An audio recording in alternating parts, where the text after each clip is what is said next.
Hi, this is Neil from GetSetup, and we are building the first education marketplace for seniors to teach other seniors all the important skills, especially with digital, that will help them lead happy, healthy, productive, and connected lives. And before this, I worked in the founding team for the LTE mobile technology at Cisco, and later on went to start an education technology company that was venture backed, primarily focused on reskilling teachers, putting them with technology into classrooms in the K 12 space.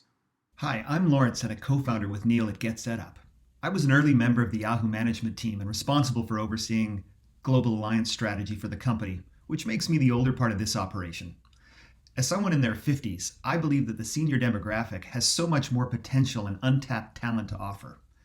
I wanted to build a business that unlocks this value, but used our technology experience at building consumer software, marketplaces, and Neil's EdTech reskilling background to really do this differently and at scale.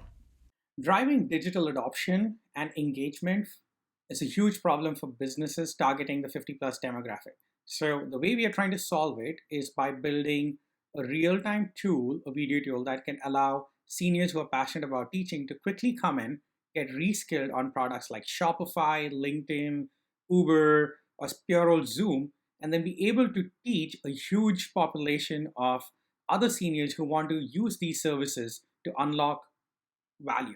Our technology platform enables us to reskill seniors at scale, which creates new economic opportunities for them while teaching others.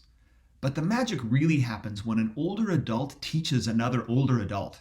The level of empathy, patience, and respect removes the fear and creates a truly comfortable environment in which they can learn new skills.